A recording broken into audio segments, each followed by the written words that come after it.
Welcome to Boxcars, Warmachine and Hordes supplementary podcast for War Room PL YouTube channel.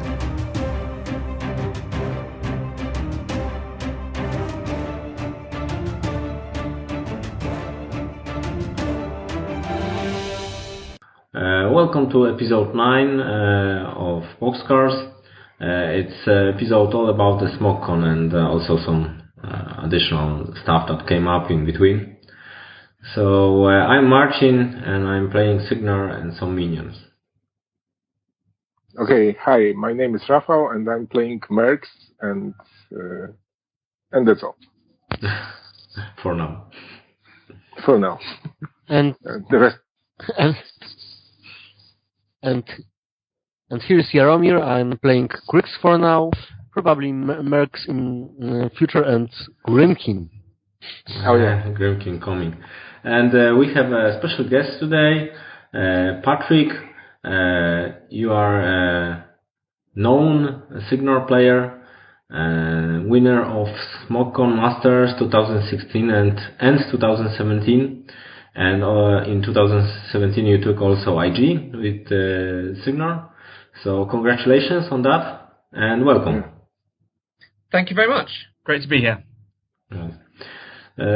Probably there is the list of things you won is a bit bigger than that, what I know of, but that's what I read in popular media. in TV. No, on Facebook. But you can brag a bit. How? So, yeah, I mean, I've obviously been playing Signar for a long time, and I've won quite a few events over the last 12 months.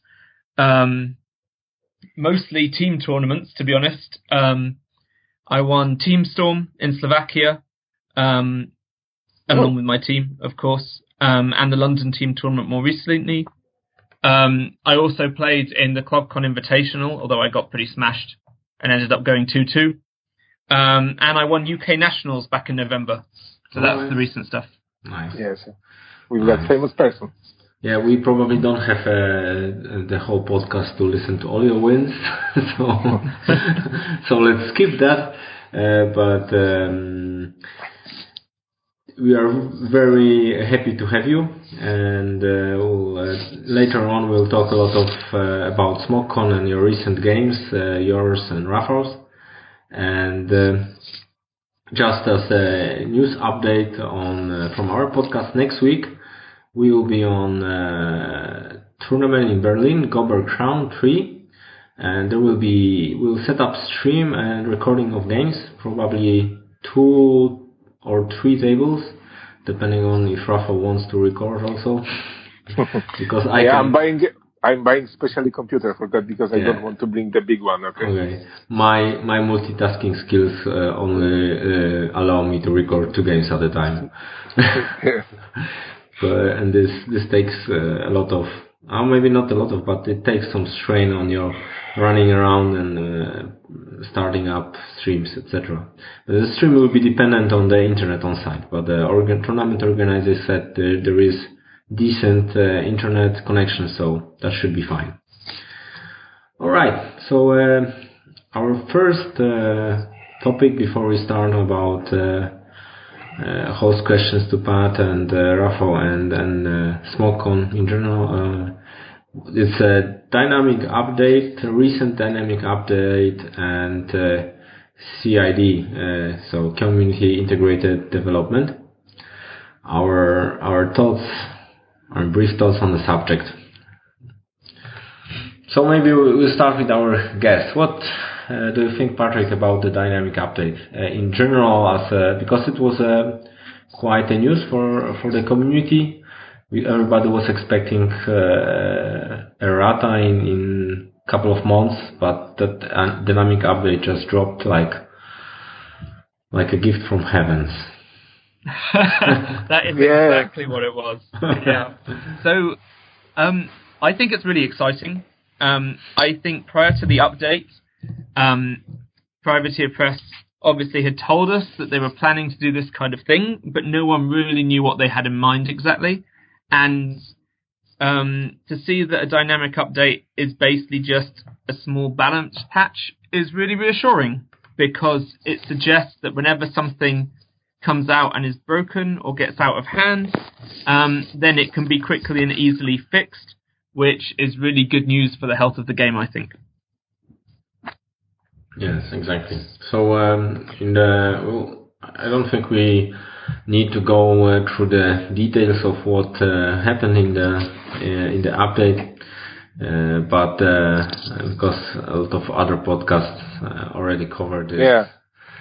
So but honestly, the most amazing thing for me is that, as always, there is equal amount of praise and equal amount of negative emotions, let's say, about that.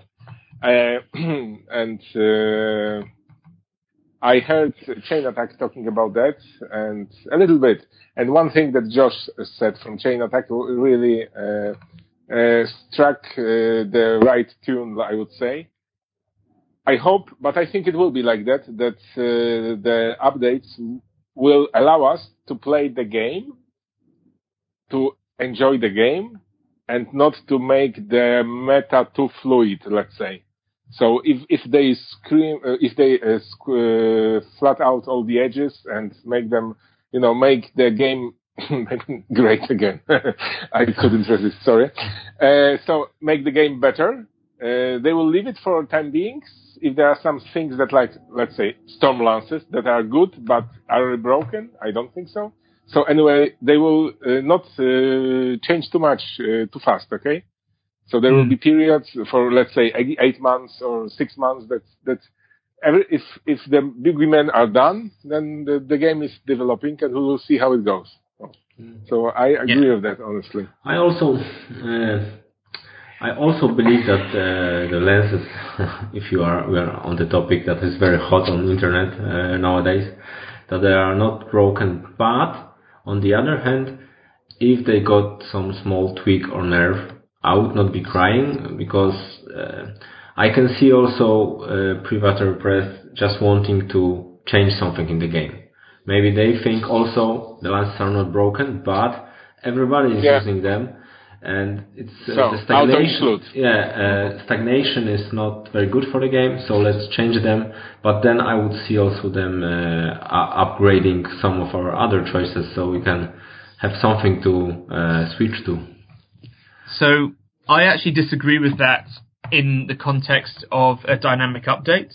I think the last thing you want to do dynamically is shuffle up what people are playing just because, right? I think doing things like changing Una and changing High Reclaimer, which were crazy powerful and honestly could win most matchups with their eyes closed, is very different to changing the meta just for variety. And I think you have to be really careful, because people are attached to their models and their armies, right? And you don't want to spring changes onto them unannounced, which is kind of what dynamic updates are.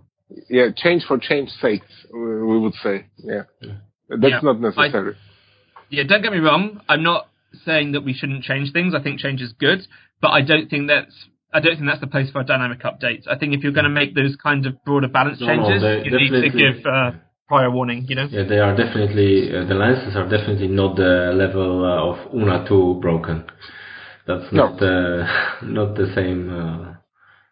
The thing is that when they give the statistical data about the lenses, and from the guy that gathered all this information, and it was 100 and something lenses, and then it was like, I think, 20 something trenchers. So the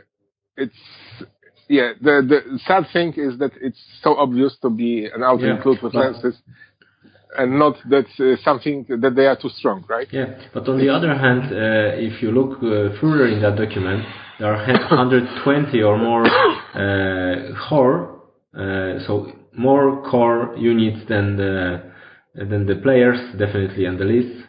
And does that mean that core should be nerfed? Just core? Because it's what do you mean core? The choir. Okay. Okay, choir. Sorry, what? Could you give me a bit round up, because I was disconnected by my internet? No, we are just talking about the CID, and that it's not good to change. The dynamic just update. To change for the meta. I mean, to influence the meta, it's just to square the edges out and to make the play experience better, I would say. Yes, but I think that, from my opinion, from a dynamic update, for now it will be probably fighting with something that's over the top, like Una 2. Yeah.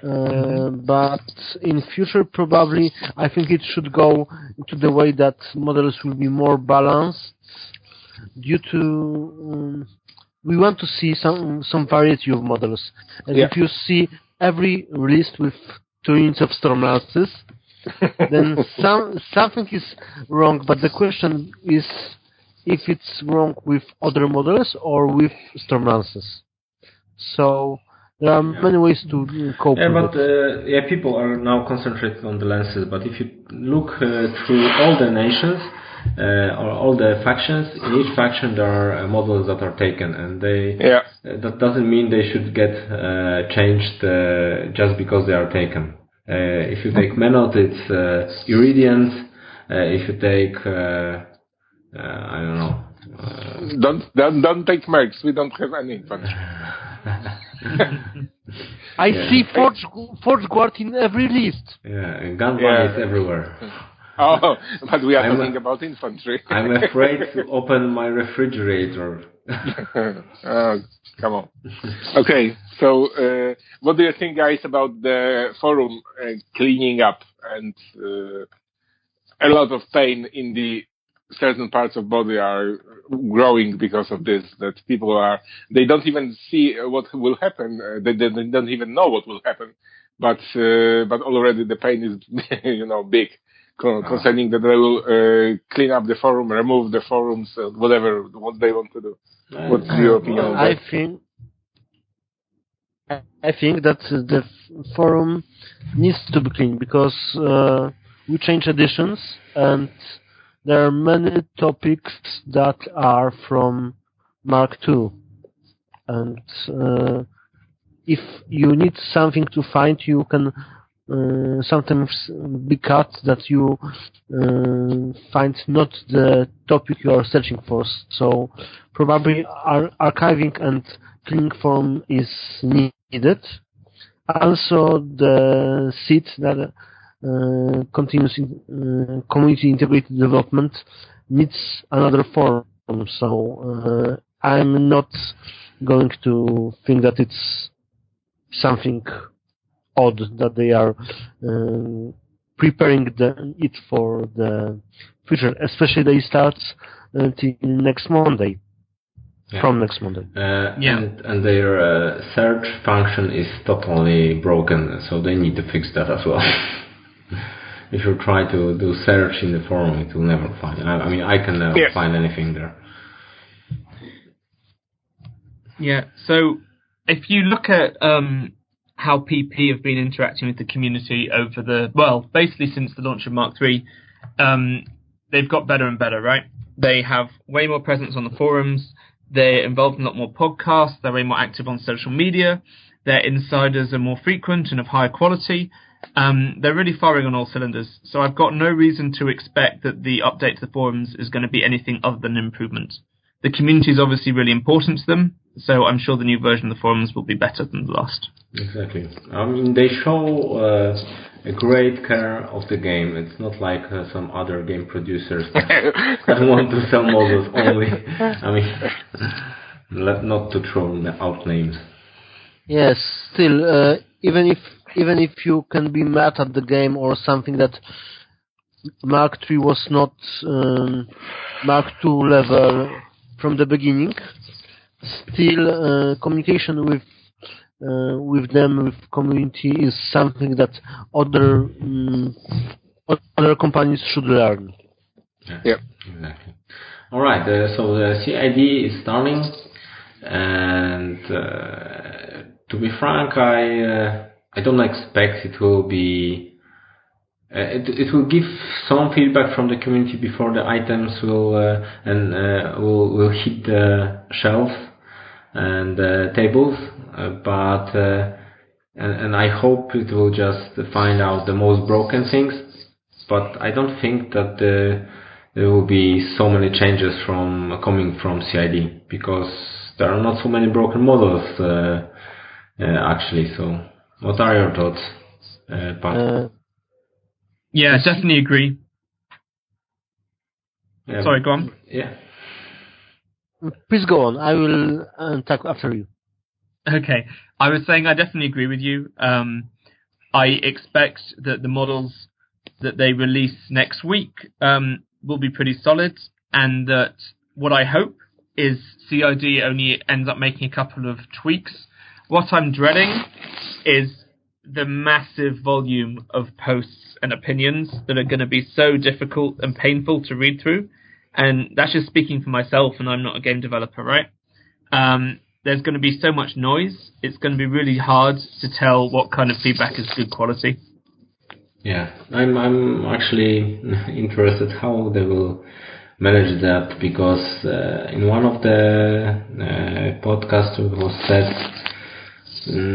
they want to search for a specific information only, so maybe they will handle it with I don't know, kind of voting or something. I don't know, we'll see. Because maybe if it's just raw text put in by different people, reading through a couple of pages of posts for each topic will be problematic, I would say. No, I think it will be the level of automatical analytical procedures that is right now available is amazing, and I don't think it will be done by persons. They will gather the opinions based on the certain words or things like that, and I think it will be done like automatically. So just the list out, let's say, of 25 pages of forums will be given that certain things happen certain times, certain words, and there will be sentences, because I know it can be done. So let's say they're asking about Stormlances, and there will be 132 sentences concerning the Stormlances, and they can shuffle through it quite quickly, because I know that developers of computer games do it like that. So I suppose if they have enough resources to do this, it will be not going through the forums, but half automatically. Yeah. I mean, that would explain why they're upgrading to new forums, right? Yeah, exactly. Yeah, because of the new engine for the forums. Yeah. Good. Okay, so Steamroller, the biggest boogeyman right now. I would like to also talk about CD if I can. Okay. I think that forums are not the most important part of CID. Probably there will be other tool to report things, and probably I think that only writing on forum without playing games and arguments in the game will not be taken into account, because otherwise it will be always like this, that some players from faction will cry that something is broken and so on. This is probably be the way that you need to play something, you need to report result, and where are you see the problem. Probably other opinions will be just skipped or even cleaned from this forum. Yeah. So I think that if players will go to it with proper attitude, not I want this, but this is needed, this is where there is problem, this is overpowered, maybe this will be a way to work. And I think that the forum will not be the mainly used for this. Only the other tool will be for reporting, probably. Okay. Okay, let's leave the kid alone. It's a good thing happening now to Steamroller 2017. Kids have to grown up. Yeah. So have you seen the game played or was it during one of your games, the one on Smog Con? Oh, yeah, it was I think on the Saturday, after most events had finished, so I had a little look. Seemed interesting enough. It's pretty easy to find all of the information on Steamroller on the forums. Exactly. And it sounds interesting. I'm very curious to see how it plays in practice, because sometimes with scenarios, you can read them and you can understand them, but when you start playing them, you quickly realize, oh, this scenario is way faster or way slower than I expected. Yeah, exactly. It's sometimes surprising how a scenario is during the game. It's like everybody is complaining about how's the scenario with 2 lines, line breaker, right? But on the grid dice, the fellow is describing the scenarios, and he's actually of the opinion that it's a very dynamic scenario, or can be played very dynamically, with attacking one of the flags on one of the flanks. And I tried that actually, and it works, so to say. So you can stall. If you have a gun line, you can stay back, but if one force just hits one flag and starts dominating, it will go very fast downhill for the stalling party. Yeah, I think that the thing would be, besides, because the change would be total. I mean, the previous changes in the Steamrollers, we don't play that long. I mean, me and Marcin, but we have seen the Steamrollers. I think I read 14, 15, and 16. That was like an evolution all the time. And now it's like more like a revolution, let's say, because it will be, I mean, different scoring is something, I mean, a lot of changes, let's face it. So I think that it is connected somehow. It was planned with Mark III. They want to invite new people. And when they change let's say the pool of the missions or scenarios, then both older players and new players will have more equal footing, I would say, to start. Of course, more experienced players will learn faster, but as new players in Warmachine, we know that at the beginning it was really difficult to see the scenario, to see what's going on. So I think that this change is a part of Mark III and everything, making game more streamlined, making things more easy to explain and things like that. So I'm not going to say that it's make the game easier to play, but it's easier to invite new persons into the game, I think. Yeah. From my perspective, it's like you said, it's something that everybody that feels comfortable with Steamroller will be out of their comfort zone, because we need to change our way of thinking. Now you know that you have to win by scoring 5 points, and now you just need to try to destroy opponent and be up to the scenario into five rounds, and be ready if the 6th, 7th will come out. This is the thing that we need to change, probably our lists into this, and also I think this was the easiest way to change the meta, because people were complaining that the spams are there and things like that, and changing the Steamroller changes that for everybody. So you don't have to, nerf the Lances or nerf Cador Jacks or nerf Osrum and Gun Bunnies. You could just change the Steamroller, and everybody has to think something new. So maybe that's why they did it, right? The part of it is true, but also I think that something like full gun bunnies boat or something like this will have still advantages, but will be worse on the scenario, because now you don't care, it's warrior, it's warjack, its score always the same, and now you will have only some places when you can score with warjacks, and some places when you can score only with infantry. And for example, every scenario that is without zones for warjacks would be problematic for list spamming warjacks in overall. So probably this is also the way of making more balanced list, and that you have not weights shifted in one way, and also still not invalidating the spam lists. They still have their good sides, but you need to know that they sometimes will be on disadvantage due to scenario. Yes, exactly.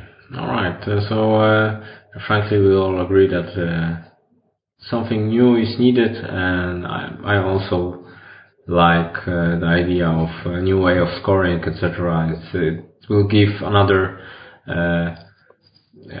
blow of fresh air into the game again. So which Private Press, since the Mark III dropped, is very good at. They constantly do something to make the game fresh again, and new releases, new team forces, now the steamroller, new faction. So something is going on all the time, which is I think very nice. All right, so we come to the point where we want to get Patrick, get to know Patrick a bit better. So we'll ask you a couple of questions, Patrick, if you don't mind. Cool, go ahead. Yeah. So I wonder, how long do you play Warmachine? And have you played something before Warmachine, or was it your first tabletop war game? No, I've been a nerd for a very long time. I think I started off with Games Workshop games when I was about 10 and played them on and off until picking up Warmachine. So I used to play Warhammer 40,000. I played Warhammer Fantasy. I competed in tournaments and that kind of thing growing up. And then I switched to Warmachine at the advent of Mark II. I ended up picking up Signar just because I was really interested in the game, and it was the only faction book that had been released. So that is how I chose my faction. All right. That was a school of Games Workshop. Always buy the faction with the book, with the newest. Exactly, right? Yeah, newest faction must be the best faction. Yeah, exactly. Yeah. Right. So. That's right. Okay, and Patrick, what are your New Year's plans, and do you have any goals and achievements that you want to achieve, let's say, in 2017? A number of games, maybe certain tournaments that you want to visit, or things like that? Ooh, that's a good question. So, in terms of Warmachine, getting in lots of games is really important if you want to stay competitive at the game, in my opinion. Like, Warmachine is such a huge game. There's so much knowledge and experience required to do well, because you have to understand not only how your own faction works, but how all of the opponents' factions work and how all of the casters work. You know, it's a game full of gotchas and tricks, and you need to experience them a lot of the time to know how to play around them. So getting loads of games in is critical. I think I play more games than most. I don't play. I know for a fact other players who play more, but right now I'm up to about 220 games in Mark III. Okay, great. And that has been out for, I don't know, 10 months? Yeah, something like that.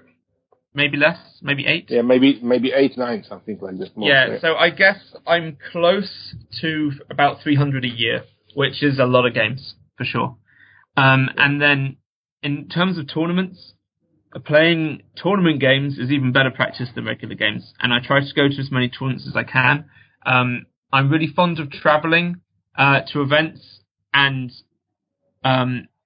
it's tough because obviously traveling takes time, it takes money, but actually the biggest problem right now is there's just too many great events, and the hard part is choosing between them. So this coming year, I want to try to go to some events that I've never been to before. I'd like to go to an event in Germany. I've never been to Germany to play Warmachine before. I'd like to go to an event in the US. And beyond that, it will be just picking which are the cool events around Europe that I can attend. What kind of event in US? Warmachine weekend or something like that at the end of the year? The biggest one. Yeah, the biggest. Okay. Yeah, I've had my eye on Warmachine weekend for a while. I don't know if it's going to line up right. It being towards the end of the year makes it difficult, but this year, by winning Smog Con Iron Gauntlet, I believe I'm qualified for Iron Gauntlet, so I could go to Lock and Load and play there. Okay, nice. Yeah. Are you thinking about Steam Store? Steam Storm? Yes, definitely. I already have my ticket. I'm looking forward to it. Yeah. Okay, so we'll see each other there. Cool. And you can drink some beer. Yes. Yeah, I had entirely too much of that last time, so I might be on my guard. Very good. So I know you play on Vassal, because we played some games there. And would you recommend Vassal for other players as a way of honing your skills and maybe playing against the factions you don't have in your local meta? Yes, for sure. I think Vassal is fantastic exactly for that. It's also the only way that I got close to 300 games a year, is because Vassal gives you convenience, right? You can log in on the evening after work, for example, if you have nothing planned, or even on the weekend, and you can usually find people to play and get good quality games on your own schedule. And aside from that, most of us are not lucky enough to have local clubs nearby that let us play whenever suits us, right? You tend to have to maybe play in your club once a week. Maybe you get to go to a tournament once a month. But that's not a lot of games. So I think Vassal is great for that. It's also fantastic for trying out new lists and new casters, because you can essentially proxy anything you want, right? And one of the cool things about Vassal is when new books come out, you tend to see people trying out a lot of wacky new stuff that has just been released, and you get to practice against that, which is really nice. Okay, what are with the new casters that Signar is getting and Mercs too? What are your thoughts on Kane 3? Do you like him? Or? So I should ask, what do you think of him? I mean, we are fanboys, so at least I am. Yeah, but okay, for me, I think that in Mercs, he has one build that can be valid, I would say, because we don't have any shooty jacks except the Vanguard and Mariner. So the Galleon is the obvious choice. I am thinking and leaning towards double Galleon, even maybe, but we will. But I don't think it's a wise idea. Anyway, I think it's much better in Signar. But Signar, the problem with Signar is that he already has big competition concerning the shooty game that he will encounter with different warcasters in Signar. So I think that's the problem. I think that maybe in Mercs he will be more popular than Signar, but. Yes, due to the thing that, I mean, I think that one thing you said is very true, that he is a good caster, but he has a very tough competition in Signar, because there are casters that do the thing he does a bit better or a lot better. So competing against Haley 2, Haley 3 and Sloan is a hard thing for him. But on the other hand, I have played him, 8 or 9 times, and I only lost 2 games by assassination, because Kane likes to do work and then he dies. So I think he might be a black horse and get you some good games, but I don't think he will be our top choice, unfortunately. Yeah. So I agree with you guys completely. I'm gonna just use a disclaimer here to say I haven't had a chance to play him yet. In some ways, that already shows you my opinion, because like I said, I play on Vassal, I can proxy whatever I want. He's the only caster ever to come out for Signar that I've not been at all interested to play. And that's because I look at him and he just seems like a really bad version of Kara Sloan. And Kara Sloan is powerful but boring.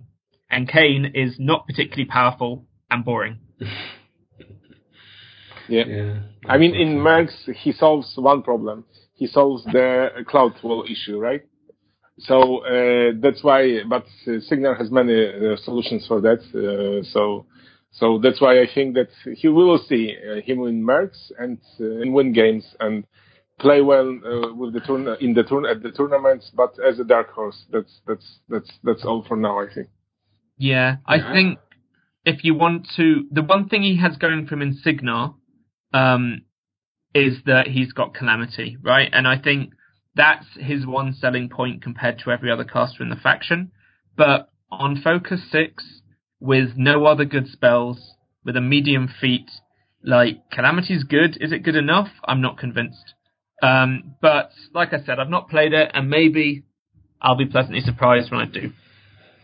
I think he might be a good choice if you want something for 3-list format, and you have two strong lists that you know, and just want to have a dark horse against something.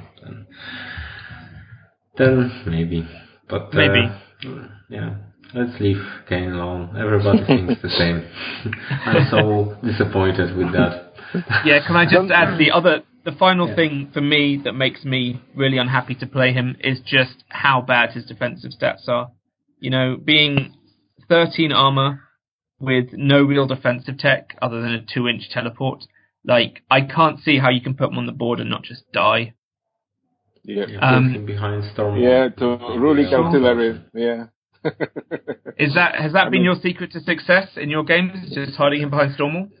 No. I just came up with that, but I haven't played him with Stormwall. But the secret to success was shoot everything, so nothing shoots back so far.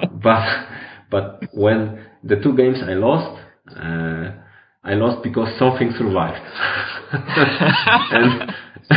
And if something survives, it kills Kane, whatever it is.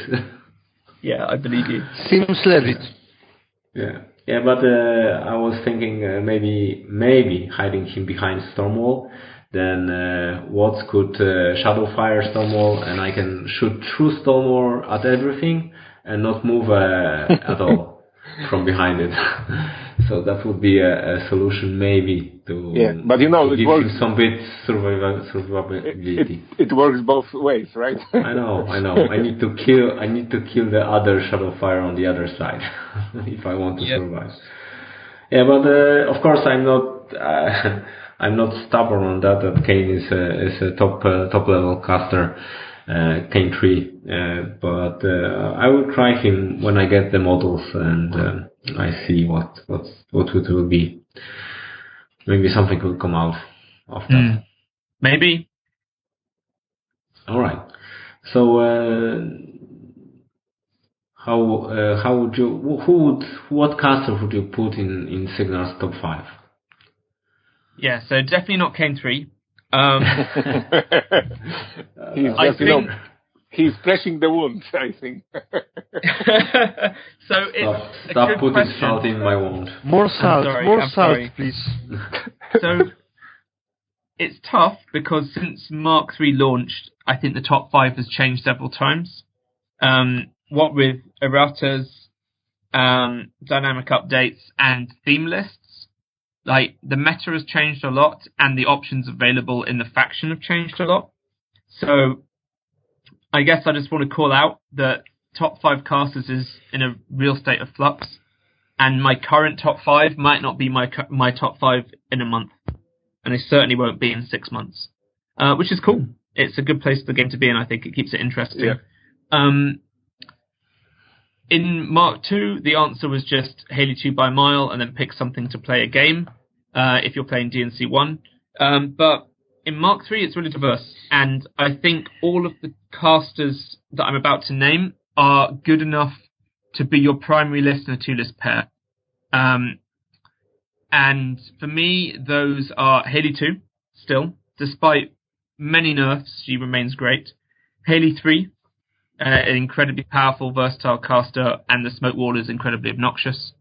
Stryker1, he's fantastic, and perhaps we can talk about him in more detail later.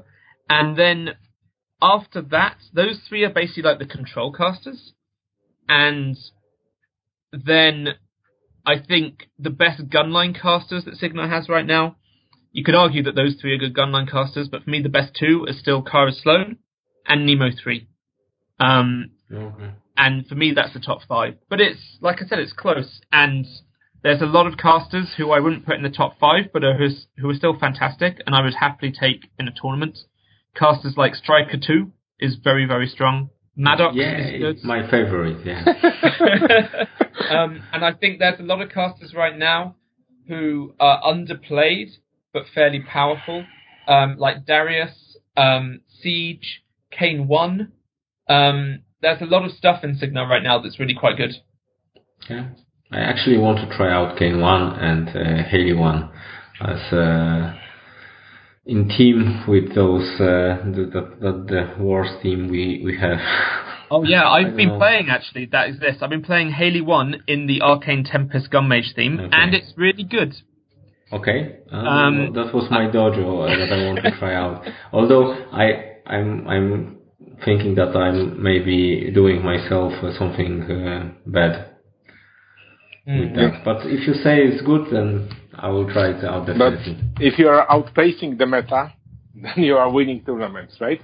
So exactly, yeah. Pat did it with Stryker1. So, I mean, maybe when you finish something out, it's better to test it than to cross it out before even one test or several plays. So I think looking in Warmachine is, like Pat said, it's complicated. So you may find the solution in the place that you don't expect to find it, right? Exactly. Definitely. Yep. But the meta seems to getting back to more infantry oriented because of the teams. So I see a bit more infantry, and usually it's when there is a pair, there is one infantry list and one checklist. So that's interesting also. Yeah, and that could probably still change, right? Yarrow, come again? I said unless you are facing Kriegs and then you see infantry or infantry. Yeah, exactly. Yeah, yeah. Okay, yeah, maybe. I don't know. A lot of good Kriegs on the Kraken now, right? And one or two heavies. Yeah. Yes, yeah, there are. But still, I think most of it's on infantry because Kriegs has so good spell lists that you don't want to share the focus. Yeah. Yeah, sometimes. Depending on the caster. Okay. Yeah, it's a big generalization for faction. Yeah. We have several questions for you, Pat, and those are the gaming questions. So maybe we'll start with Liz Dojo. How do you come with the right pair? So why Stryker1 and Heavy 2 is the pair that you have chosen? Because Heli 2 is, okay, it's a staple and you can not go wrong with that. But Stryker1, people can think that, like you said, it's a little bit of control caster because Heli 2 is technical control. Stryker1 with his feet is giving you also a control element because you are unkillable for one round. So it's sort of like Heli 2. So you were not afraid that they served a similar role? So it's true that sometimes you can make two lists that look similar, but actually cover each other's bad matchups. What I look for in a good pair is I look for two lists that I can play either list into most things in the field. I think that's really important. I don't like having a silver bullet list that is designed for a specific matchup, but can't play into most other things, because I think that is a poor bet to take, right? You can never guarantee what you're going to face in an event. Even in a tournament that goes on like 5 or 6 rounds, you're never going to play every faction. And even if one particular list is a boogeyman for you, and you're worried about it, you never know if you're going to face it on the day. So I don't advocate ever taking a list that's very narrow. I think you always have to take 2 lists that can play into almost anything. So 2 all-comers lists. And then I just try to make it so the ways that they differ address different problems. So if you imagine my ideal list would be each one can play into 80% of the field, but the 20% they can't play into is covered by the other list. I'm not looking to get a massively favoured matchup into anything. I'm just looking to have a good game into as much as possible, and hopefully have the edge in some of the more difficult matchups. Okay. So to give you an example of what I mean, with Stryker1 and Haley 2, which was the power I took most recently at Smog Con, so my lists look really similar, and that's because the formula for them is just a really strong all-comers formula, right? They both have a Colossal, they both have multiple units of Storm Lancers in Storm Division, right? And the thing that a Storm Wall and Storm Lancers have in common in Signar is they're multi-purpose. They can crack armor, they can kill infantry, they have some amount of ball control through things like covering fire or high threat ranges. And they benefit a lot from basically all of the support stuff that's in Signar, from Junior Warcaster, from solos, and from caster spells, right? So they're basically just incredible multi-purpose units. And then the Warcaster in this case, the Warcasters complement each other really well because of their feats. Obviously they do plenty of other great stuff, but Haley 2, her feat is no longer really a time walk against shooting effects, if you know what I mean. By time walk, I mean your opponent loses a turn. When she still had deflection prior to the errata, she was really good into guns because of the bonus defense. Well, not really good, but she was good enough. You know, she wouldn't have a lot of stuff die. But now that she's lost that, when you use her feat, you can control enemy melee attacks really easily. If you're not in melee range, then they're not going to hit you, right? Because they have to forfeit move or action. Yeah. But it's much harder to control shooting. You can control it in various ways. You can control it by engaging things in melee. You can control it by turning things around with telekinesis. But your opponent can play around those things as well. And if they have a lot of guns, then your feat doesn't protect you very well, and you can lose a lot of models, at which point your feat isn't really doing anything for you. Basically, if I just run into a gunline of feat, and then everything in the gunline shoots at me, all my feat has really done is made them lose the aiming bonus. You know, that's not really a good feat at all. Stryker1, in comparison, his +5 armor feat is a superb control feat. Like, people always talk about control, and they talk about not being able to use models. Not being able to hurt models is an equally valid form of control, right? If you can't kill my models, it doesn't matter what your models do. You know? If my army can't be killed, who cares what you do in your turn? It's irrelevant. Yep. And that's basically what Stryker's feat does. But bonus armor is much more effective against guns, because guns tend to be lower power, right? I can make my Storm Lancers armor 22, and they're immune to power 10 shooting, but they're not immune to heavies and melee. So that's where they differ. Basically, I can play a really good all-comers list, and if I expect that their preferred drop into this good all-round list includes lots of guns, then I can pick Stryker, and if I expect it includes lots of melee, then I can pick Haley 2. Okay. All right. Thank you for that insight. Good. So the follow-up on that question is, do you have a tournament-specific preparation, like list analysis or meta-analysis? Yeah. It's basically play against the stuff that's really popular and really powerful, and make sure you understand how to beat it. A lot of the time, playing against the popular, powerful stuff, you get the edge in how the matchup is played. If you have more experience playing against the strong lists, then you will have an edge on your opponent. And you'll be able to play in ways they don't expect, or you'll be able to anticipate their more common opening plays, and that will give you a big edge. That would be the one thing I'd really recommend to anyone who's going to a tournament. If you are worried about facing certain lists, then you need to be playing against them before the tournament. Yeah, that's always a good idea. Okay, now we have a more general question. Do you prefer going first or second? I think, generally speaking, it's usually better to go first. There are exceptions. If the terrain is really one-sided, then I'll sometimes choose to go second for that. But I have to say that is like 1 in 1,000. Like, I'll almost always suck it up and have bad terrain for board position, because board position in Warmachine is so important. You know, getting in the right place to threaten scenarios is how you can dictate what your opponent does in the game. And it's only if terrain is so critical in the way it's set up that you can use that to do the same thing that I would pick a board edge for that. In some matchups, going second is better for dictating how the game is played, but that's really only when both sides have extremely long threat ranges.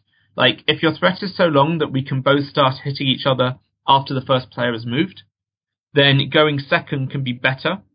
Because, so for example, if I'm playing Cara Sloan, if I'm going second and you go first, then if you start just running your army forwards, I can immediately shoot you. So even if I'm going second, I'm already dictating where you can go on the board. And at that time, going second is great. But for most armies, the only way you can dictate that is by going first and running everything forward. And so that is usually the correct play, in my opinion. Okay. I totally agree, because if you are really, we are talking about shooting, then if you have really a long-range shooting list, then going second sometimes is wise. But besides that, usually the going first is more important. Yeah, it doesn't have to just be shooting, but it is extreme threat ranges. So, like, for example, sometimes in, like, Legion versus Haley 2, if both sides have very long threat range heavies, it can still be good to go second, because the way you can force engagement is by threatening scenario. And the person that can start to score first can force the other person to react. But like I said, that's pretty rare event. Okay. Right. So what are your general priorities during the game? Is it first attrition, scenario, or assassination? Probably depending on the list, but let's try to do it in general terms. So it's not assassination. I'm not a big assassination fan. I hate gambling on a string of lucky dice to kill someone, and so I will usually only take assassinations if the odds are very, very high, and I'm talking like 90%, or if I think my odds of winning the game at the point I'm at are really low, and I think assassination is my only chance. You know, if I think there's no way I'm going to win the game unless I go for an assassination, I'll take it no matter what the odds are. But my priority during the game is never assassination. Between attrition and scenario, it depends on my list, my opponent's list, and the scenario, right? I will always look at the matchup and I will be thinking, how can I win this game? And then I'll be playing to whatever plan I think is most likely. And usually that will mean I'll look at the scenario and our lists, and I'll decide who has the edge in scenario. If I think I have the edge, then I'll play to try and win on scenario. If I think they have the edge, then I'll play to contest, and I'll try and grind it out on attrition. Okay. And during the heat of the game, during the tournament, how do you avoid making mistakes? Do you have any procedures or any good habits that make you make less mistakes? So, I wish I did. I've made plenty of mistakes myself. Definitely my fair share. So you can never completely avoid making mistakes. The best way to avoid making mistakes with your own list is to practice. Part of that practice is just making those mistakes. You know, once you've lost a game because you forgot to move the squire, for example, then you're much more likely to remember the squire next time around. Yeah, and that's happened to every Signal player, I'm sure. But aside from practice, one of the things that is worse for mistakes is fatigue. It's become really noticeable to me that after the third game of an event, I make more and more mistakes.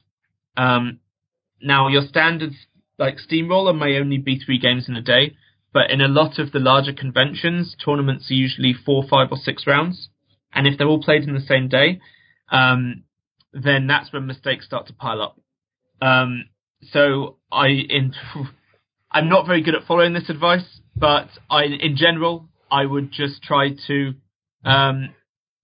eat, stay hydrated, get sleep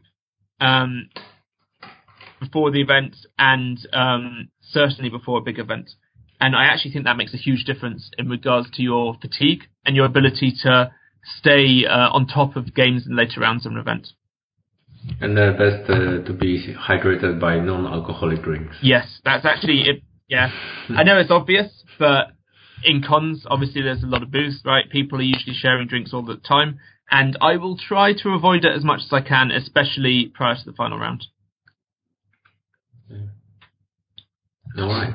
So you play a lot of games, but do you make after-game analysis after the games? Is this a part you think it's important as well? I do. I don't do it as much in events because sometimes people are less inclined to do that, right? I think to have really good after-game analysis, it takes 2 people. You have to do it with your opponent, and they have to want to do it as well, right? So I won't do it after every single game, but I will look for opportunities to do analysis, and particularly to ask my opponents for their opinions on plays that I made and what they might have done in situations if I had done something different. So the main thing for me that I look for is when you get those key decision points in the game. You know, you think, is this the turn that I use my feet? Is this the turn that I go all in and be aggressive, or should I hang back and try and wait it out? Is this the turn that I go for an assassination? You know, those decisions are critical, and it can be really helpful to find out from your opponent's point of view which of the options they were most concerned about and why, and that can really help to inform your thinking next time around. Okay. And what about you guys? Do you do that kind of analysis?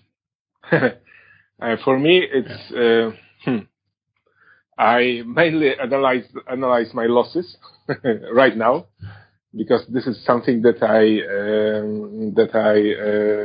I think is more wise, because wins usually follow the similar pattern.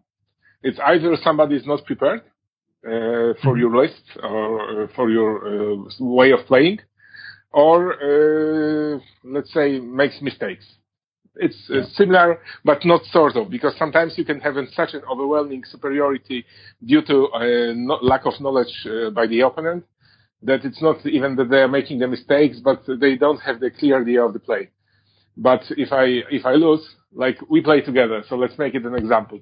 When I thought about the game, I would say that maybe I should have taken Osrum, because this is my normal signal drop. I was so well going with McBain that I wanted to try it out a little bit, and I was so happy to get into the finals that I didn't care so much, honestly. That's why I wanted to try McBain, but from the hindsight, I think that Osrum would be better play. I was a little bit afraid of the table concerning Osrum, because I couldn't move due to the flaming forests. So my support staff would be really problematic, and that influenced also my choice. So post-game analysis is okay for me. I sometimes write notes and things like that, just to remind if I make a big mistake. Or this is maybe something that I usually do. So I have open, let's say, my telephone and write something down to that I really don't want to happen again. So. Yeah, I do battle reports with commentary. Usually that's my after-game analysis. Then I can see all my mistakes that I have made. But also with my opponents, if we have time after the game, then I always try to just take at least 5-10 minutes to talk about what they could have done better and what I could have done better. For me, most of it is. I'm not talking about the games, but mostly what opponent should make better playing against me, because most of the games I'm playing against players that are my players as Pressganger, and I try to help them to improve. I always think about what I was doing in the game and try to remember, but it's true. If you make a mistake and win the game, you don't learn. You don't remember that. And if you lose by something, then it always makes you better. For sure. Definitely agree. Okay. Do you have any, Pat? Do you have any tips for new players that want to start playing Signar? Or in general? In general? Yeah. So, in general, my advice is just play lots of games, and as a new player, find opponents who you can enjoy playing with and who you can learn from. Warmachine is a really unforgiving game to learn with an incredibly steep learning curve. So you need to make sure that you're in a fun environment and you can enjoy the games even if you're getting smashed time after time, and that your opponents, in a nice way, will help you to figure out why you're getting smashed and help you learn from it, so that it doesn't last forever. I'd also recommend don't listen too much to the internet. Make up your own opinions and learn from doing. The more games you play, you'll just develop opinions so much faster. And I don't know, I think in a lot of ways the learning is much higher quality when it's on the tabletop versus asking for lots of opinions, especially because those opinions are often competing with each other. Does that make sense? Yeah. Just play lots of games. Yeah. That's and do not give up. That's that's what you do. When you go to first tournament and you get your ass handed over in certain ways that you don't want to forget very fast. So never give up if you want to play Warmachine, right? Never Definitely give up. agree. You've got to be persistent. Yeah. Yeah. Have to be resistant to losses. Yeah.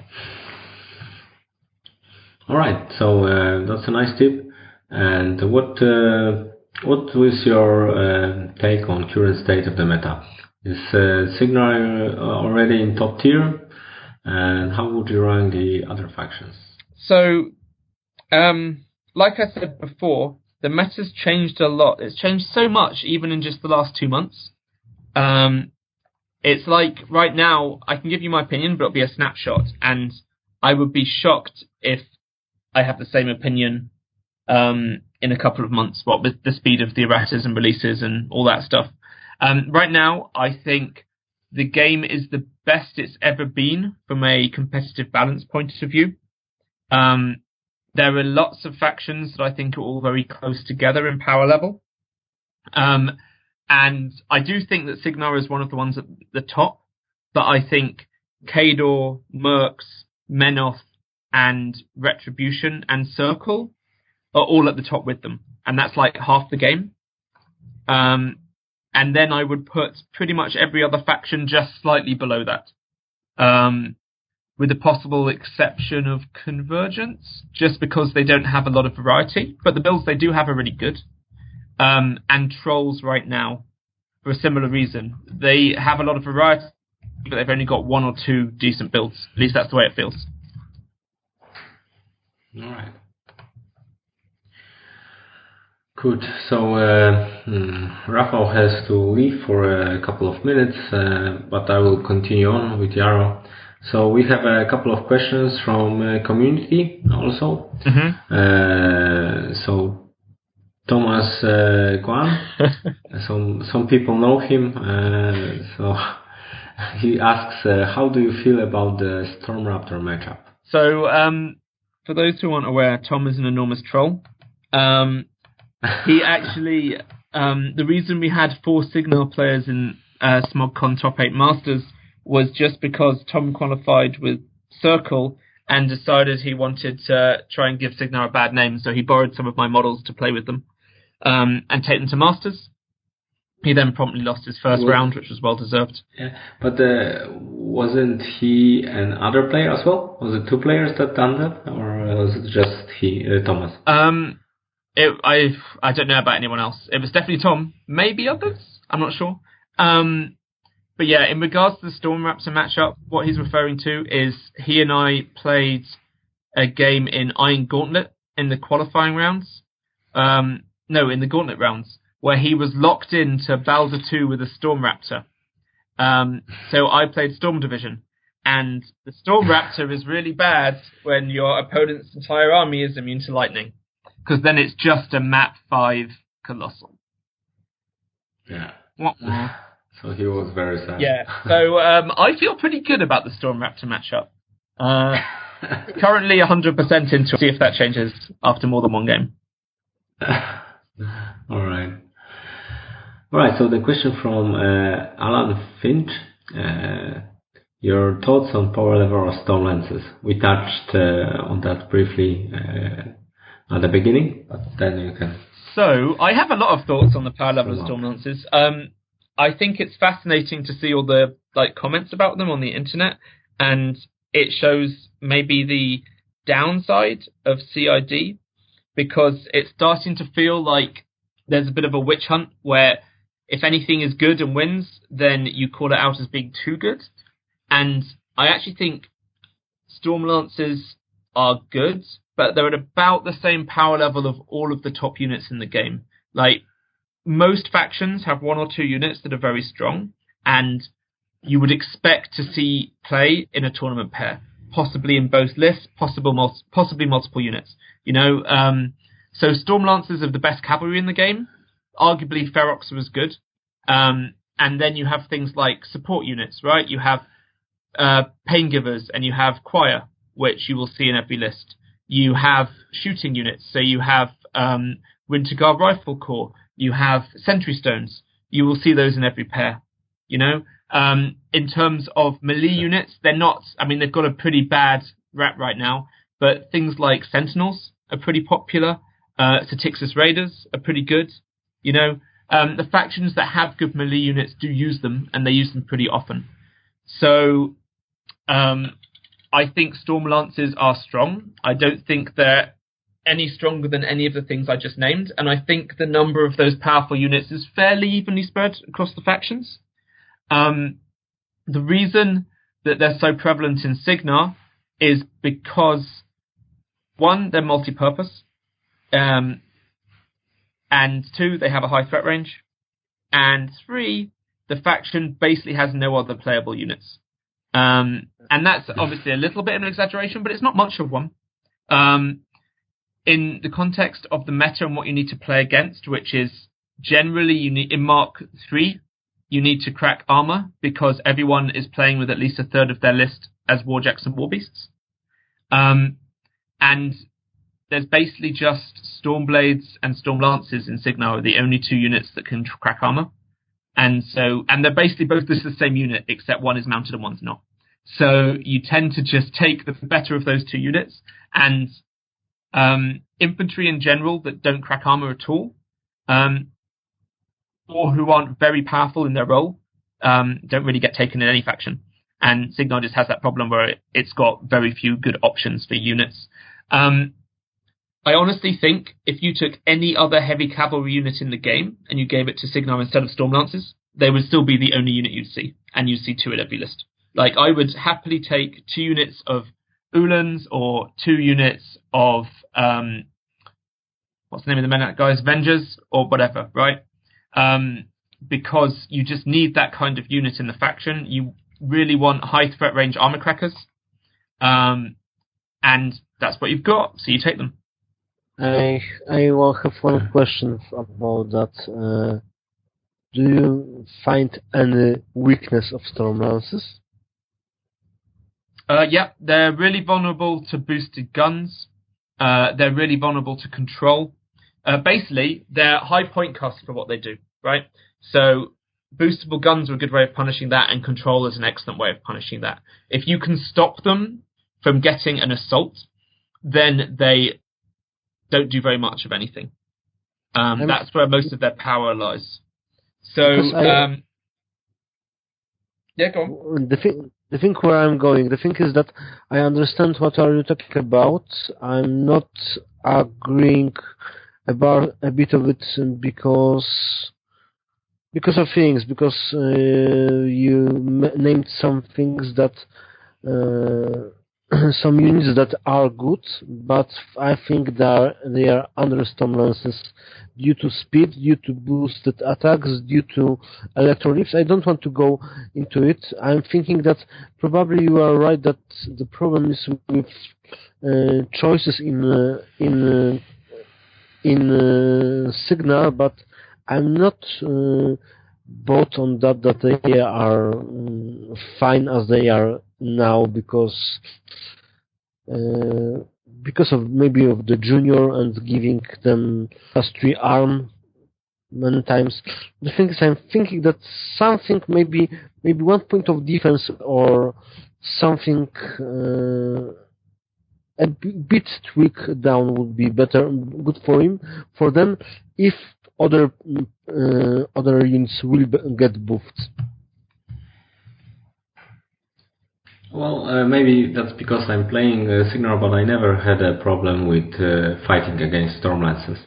Just repudiate Arcane Shield, boosted POW 12, remove them just fine. Yes, but you are talking about Signal versus 2 Chargers, remove 4 Lances. Well, yeah, but every faction has a boosted POW 12 in their arsenal, and I think every faction has some kind of upkeep removal in their arsenal. So just combine those two together, and you have a Storm Lances problem solved. I do agree with that. Like, upkeep removal is very good against them. Boosted guns is very good against them, and like I said, control is good.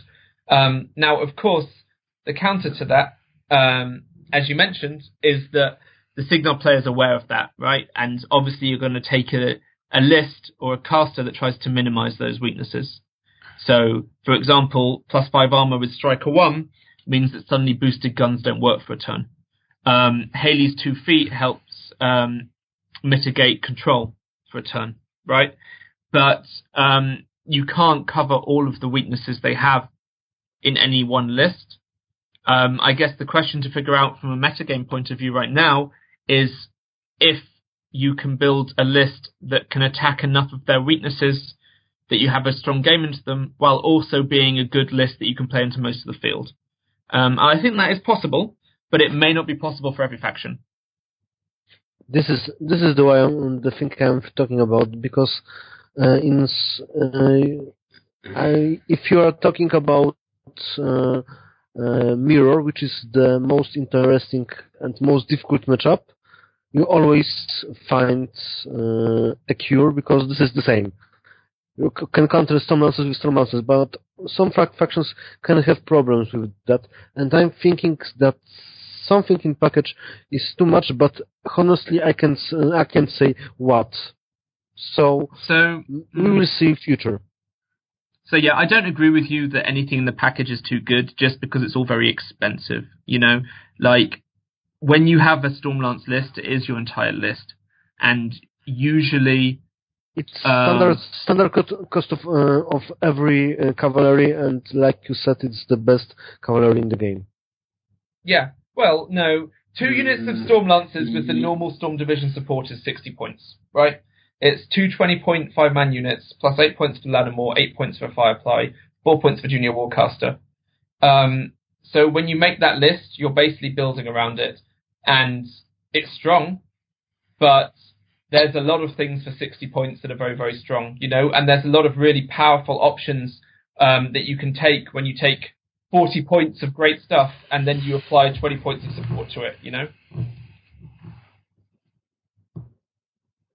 I understand, but like I'm saying, I'm only talking about clean storm lances. I know that journeymen and so on are also adding to their problem, I think, in the meta. Yeah, we are not on Nerf Signal podcast right now. No, I'm that. just saying that I'm thinking that there is something they need to think about it. But like it said, probably from I Hunger. don't think anything will happen with Arcane Shield because that's a faction Well, identity there. if it makes you feel any better, I would expect that 3 months from now, people will be playing very few Stormlancers. And that's if nothing changes, because heavy metal for Signar is way better than Storm Division. And now it's just starting to come out, people are realizing that. So I don't think you have to worry about it for long. We will see. So that's a great segue. That's a great segue to next question. Question from Jarle. Jarle asks, why did you choose play Stryker1 in Storm Division instead of Heavy Metal? Well, that's because Storm Division was released and Heavy Metal wasn't. But more seriously, both lists have really strong advantages. The main advantage of Storm Division is you get Storm Lancers, and Storm Lancers with Stryker1 are incredible because of his suite of buffs, right? He has Blur, Arcane Shield, +5 armor feat, and Snipe. Every single one of those is great with Storm Lancers. But Heavy Metal, basically it's the theme force that gives you Warjacks, and you get 3 solos for every 25 points of Warjack. So it's incentivizing you to take as many Warjacks as possible. You also get a couple of other cool bonuses, like 2 inches to your deployment zone, reposition on solos. But I think a lot of Signar lists, probably the majority of Signar lists, at least for the time being, are going to have to choose army creation. Okay, am I a Storm Division list or am I a Heavy Metal list? Because the really good things in the faction are Storm Lancers and Warjacks. Those are the things that stand out competitively. And one theme force gives you one, and one theme force gives you the other. So you pick your poison basically and go with it. And Stryker with +5 armor feat and Arcane Shield is also really good at running a pair of Colossals or a load of Heavies. And he can make those lists shine as well. So I think there's actually going to be a lot of variety, and people are going to explore both lists with lots of different casters and find that both options work really, really well. Okay. Next question is from Yong Seong Kim. How much necessary is Ragman in Signar, especially versus team army? I see many team armies these days. So that's Ragman, right? How necessary is he versus giving up the team force to get him? Yeah, exactly. So exactly. I think Ragman is the best solo you can take in Signar. I have him in pretty much 100% of my non-theme lists, and I think that he is not worth taking anymore because themes are so good. So that shows how high I regard themes, I guess. Basically, Ragman is superb. He gives you armor fixing in a faction that doesn't have a lot of ways to do that in their normal casters or support. You kind of need mercs to give you all of the armor debuffs if you want them. But if you're running cavalry and warjacks that hit reasonably hard, you can live without him. You know, it's still a pain because all of your good melee stuff has reach. So Ragman is superb. He's superb with the Stormwall, superb with Stormclad, Centurions, Stormlancers, everything. But he just isn't worth the huge number of free points that you get in theme forces, you know? In my Stryker1 list, I'm only running 8 points up, but Ragman isn't worth 12 points, you know? I'm not going to pay 4 points for him and miss out on 8 points of free stuff. And in Heavy Metal, I'm running 17 points up. Am I going to pay 21 points for Ragman? That would be insane. So I think the only way that you're going to play out of theme is if you have a lot of compelling reasons to do it, because any 1 or 2 single models are never worth the points. You have to want combinations of models that work very well that you can only get outside of theme, which right now in Signar is basically just Haley 3 because she's so good with trenches, and possibly Stryker 2 because he's a good example where he can run great in theme. He's awesome in Storm Division. He's the leader of the Storm Division, so it makes sense thematically as well. But he wants a lot of unique things, right? He wants Harrison Gibbs for Hot Meal. He likes Ragman. He really likes Thorn and he really wants a way to give himself Pathfinder, which isn't available in Storm Division. There's no way to grant Pathfinder. So once you stack all those together, that's like 4 really compelling reasons to go out of theme, and maybe then you're willing to play 10 points down compared to Storm Division. But that's pretty close. Yeah. I actually chose Stryker in team, although I really miss the solos, especially the Pathfinder one. I think he's really nicely balanced theme versus out. You can go either way, and either way is strong. Can I have one follow-up question? Can I have one question out of the line? Mm-hmm. I'm quite curious about Jeremiah Cry. Do you find him any place for him to play? Jeremiah Cray? Yes. I think... So when Mark III came out, I played him a bunch. Like everyone else, I was disappointed by his spell list, but I understood that Reposition 5 as a Field Marshal is incredibly strong. It's comparable to Veil 1's feat, you know? Just move your whole army every turn. So I gave him a go, and I found that he was pretty good, but his biggest problem was he didn't have any way to really change the numbers in his army. You know, he's got Bullet Dodger, but he doesn't have hit buffs, damage buffs. His only speed buff is on his feet, and his feet is real bad. Just +2 speed when you charge and free charges. Well, +2 speed all the time and free charges. So he had loads of cool things going on, but his army just didn't pack enough of a punch or survive well enough because he didn't do enough to support it. However, now with heavy metal, he can take the exact same army, but with 15 to 20 free points of solos, and that basically means he gets an extra heavy. And that extra heavy gives them that extra punch and that extra survivability. And I think now he's really interesting, and he is definitely viable. Okay, thank you. I have follow-up questions to Ragman.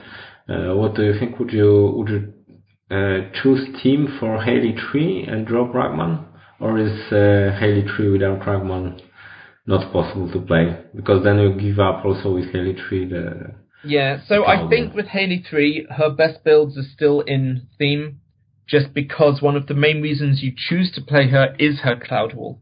You know, that's one of the reasons you might even want to take her for any matchup. It's just so big.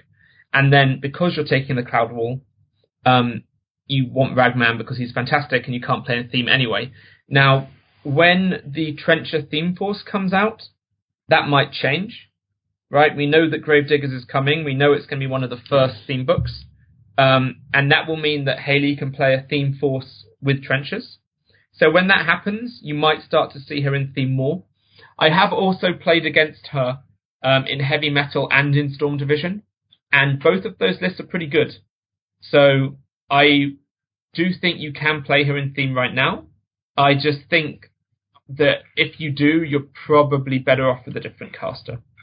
You know, I think if you're not using a smoke wall with Haley 3, then you're giving up a huge piece of her power. Yes, great denial is lost then. Okay, but the second part of the question was also how is Ragman compared to Gallant and Harlan as a choice, because they exclude each other. Yeah, so Gallant and Harlan are both superb, and I would have run them in most of my lists if it wasn't for the fact that Ragman is even better. So like Gallant with base def 13 is really good in Haley 3, but Ragman is just too critical.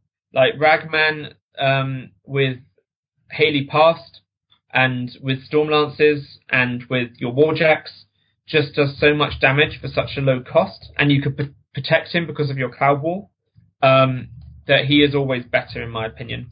I have run Gallant in Haley 2 lists. I think that's really good. And I do think Gallant is well worth playing. But in my opinion, the only time you're going to take Gallant now is when you have a list that is playing outside of theme, that wants a melee heavy, but doesn't want any other melee elements, because once you have more melee elements, you'd rather have Ragman. So that's quite a specific list niche for him to fill, but it does exist, and you might see him from time to time. All right. Yeah. So, yeah. I was just going to add that he's also really good with Constance Blaze, and he's a really good answer to Signar. So maybe if Signar does get too popular, you might see him have a resurgence, possibly even with Constance. Yeah. Okay, especially if Constance will get her own team where she can take Harlan. All right. So a question from Neil Rose, a funny one. How dirty do you feel when you take 2 units of Storm Lances, but there is a wing? Not at all. I love Storm Lances. They're great. Okay. I guess it's a great answer. All right, so last questions from community. Charles Stowe asks, what do you think there are key frequent mistakes you see your opponents making? The number one mistake that I think people make all the time, that's really important and happens multiple times a game, is target prioritization. Usually, when I'm laying out my army, say it's turn 1 or turn 2, and I'm positioning, and we haven't really engaged yet, I will be trying to position my pieces so that the models that I think are the most important for the matchup are the safest, but they're also in positions where they can do something important and relevant. Yeah, and I will be concerned that I can't. It's difficult to get that balance. If you have, for example, Lattimore in a position where she can buff both units of Storm Lancers, then she's in the middle of the board, and that makes her a little bit more exposed to guns, for example. And using Ragman as an example, he's an awesomely cool piece because he's really easy to kill, and his threat is really quite small. So you have to position him really carefully so that he's as safe as possible, but can still advance to apply his death field. And you'll always be thinking about, these are my important pieces, where can I place them? So I guess positioning mistakes is one thing, but then the counter to that is then your opponent goes and attacks something completely different anyway. And you think, okay, well, I think my whole game plan would have collapsed if, for example, you'd disrupted my Firefly that turn, or you'd taken out a certain key model, but your target prioritization was completely different. And it's those mistakes that can often cost you the game in the early stages. The best way to avoid that is through really understanding your opponent's models and their synergies, and through understanding how the matchup in particular works, because certain models will gain or lose a lot of value depending on the matchup. So one of the things I will think about is, which are my key pieces in this matchup? How is the game going to play out? And how am I going to leverage my models to win? And then the answer to that will be different depending on the game, and I will react accordingly, right? And I will try and preserve the models that are going to be most important, and I will prioritize killing my opponent's models that are most important in the matchup. And people often don't do that, right? They will often just attack the models that are most convenient, or they will attack with their range guns the models that are nearest so that their guys can be the furthest back. But they're not thinking about the models that are most important, and that can often lose the game. Okay, great. So we'll go on with Smog Con now, because that was also the reason for inviting you. So can you tell me about venue, the hotel and the gaming halls and food, etc.? What are your general thoughts on the organization of the Sure. con? So Smog Con was brilliant. This was my 4th Smog Con, I think, and it was definitely the best one so far. Over the years, the venue has changed, and we were in a new one this time around, near the National Exhibition Centre in Birmingham. The main things that I look for in a venue are that, one, it's big enough. That can be a problem sometimes, especially with large cons. But the size of the venue makes a huge difference, because if you're playing in big enough spaces, then noise stops being a problem. It can stay cool.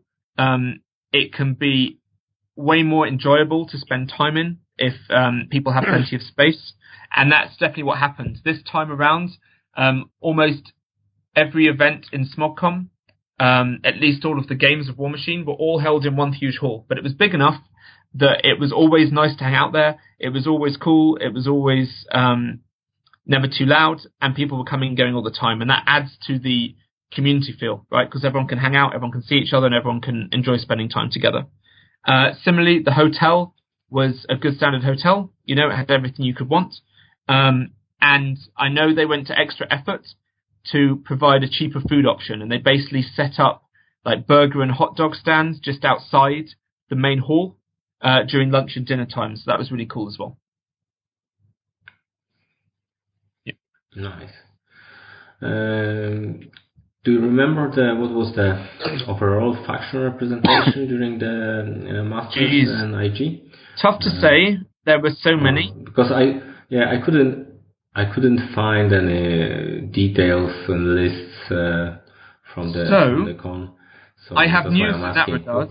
So the lists for the con were put up, I think, today by the organisers. So now you can get the full list of participants for every single event. So that's the 4 Masters qualifiers, the 2 Steamroller qualifiers, the Iron Gauntlet, the Steamroller finals, the Masters finals, and maybe some other events as well. So that's a lot of data. I just looked over them briefly, and I think the faction representation is pretty diverse, as you would expect from such a large event. Between the 4 Masters qualifiers, you have over 200 players, right? So no one faction was in abundance. I don't know the exact breakdown. I think my impression was the more common factions were Menoth, Kador, Signar, and Legion. But I could be way off there. Okay.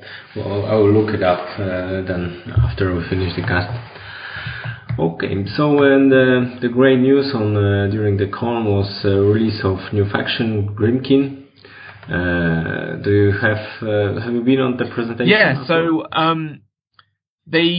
we were at the launch announcement where they had the video, and then on the Saturday morning, the Privateer Press guys did a Q&A session, which I attended, which was like 2 hours long. They talked about all of the units in the faction, all of the solos, all of the war beasts, all of the warcasters in detail. They talked about lore in detail. They showed models that they had with them. So that was really cool. And I have to say, going in to that Q&A, I was very skeptical about Grimkin. I thought for sure this faction isn't for me. The aesthetic is all over the place. I'm not really sure what this army is about or why it is cool to play. And by the end of the Q&A, I was pretty convinced that actually this faction is going to be awesome. I still don't know if I'm going to pick them up, but I think a lot of people will, because I think in terms of gameplay, they're going to be incredibly fun. And the lore is actually quite cool once you get into it. The main reason I think the gameplay is going to be fun is the whole system they have with arcanas instead of feats. I don't know if you guys clued up on Grimkin, but the basic idea is the 5 defiers each, instead of a feat, have arcana, which are cards you can play during the game, which punish your opponent for doing certain things, right? So if, for example, you kill one of my models, I play this arcana, and then it has a negative effect on you or your army. And I think that would be really fun. So you have one main and 2 additional ones. Exactly, right? And you can go online and you can see some like spoilers for or hints for how some of them work. But I think it will be really fun to give your opponent those tough choices. I think it will lead to a lot of really interesting tactical play on both sides, where as the Grimkin player, you want to be setting up these impossible situations where your opponent needs to do something, but they know that if they do, the penalty will be too much to recover from. But as the opponent, you want to be trying to get away with things, right? You want to be trying to push the Grimkin player to use their Arcana at times that aren't perfect, and you want to be maybe, kind of just cherry picking specific models in their army, or committing your weaker troops and saying, do you want to use your Arcana now? Do you want to use your Arcana now? And trying to get them to do it at the wrong time. And I think that's going to be really fun. Yeah. I mean, as you said, the aesthetics of the faction are all over the place, but as they should be, I think, because these are different horrors of different people, so they are fitting the general theme of what they should represent. Yeah. But yeah, I think I will be picking up Grimkin. I don't know if I will be playing them more often than I play Signar, but they look like a fun faction. Yeah, I think so too. Yeah, you had plans to play? Yes, I have. As well? I start to save my press ganger points for it. So no more Kriegs, no more Mercs for now. Just sparing points for Grimkin, and I think they are really fun. As additional faction due to being limited release. I think this is also probably the future of the game, because I think in some moment of the game going with big factions and putting more and more models is problematic, because I got another Storm Knight, but this one has halberd, this one got sword, and this one is on horse. To have this as some way of thinking, and now next maybe will be with gun or with grenade, so something like this, or maybe mace, and and I'm just thinking that if you get smaller full factions would be more interesting for the game, and getting more variety of models than putting big ones all and all. Yeah, I think it was hinted at that in coming years there will be new factions released. I don't know how many and how often, but it was hinted that Grimkin is not the only new faction that will be there in coming years. So okay, so that was our thoughts on the Grimkin, and back to Smog Con now. So what did you play, Pat? So I played a bunch of games over the weekend. For tournaments, I played in the Masters qualifier on the Friday, Iron Gauntlet on Saturday, and then the Masters finals on Sunday. So lots of games. I think that's like 12 tournament games over the weekend. And I took Stryker1 and a couple of different Haley 2 lists to every event. And then in the 3 list formats, I also took Haley 3. Okay. Can you tell us what were the lists? Of course. In more detail? So my Stryker list never changed. There's lots of ways to build Stryker1 right now, like I said, not just between Storm Division and Heavy Metal, but even just within Storm Division. And this list in particular is designed for the Signar mirror. So that's why I have some of the choices that I do. It's Stryker1 in Storm Division. His battle group is Stormwall and Firefly. Stormwall is especially good into Signar, because Signar really struggles to deal with armor buffs. And the Covering Fire is fantastic against Haley 3, who is otherwise a pretty good all-comers drop into Signar.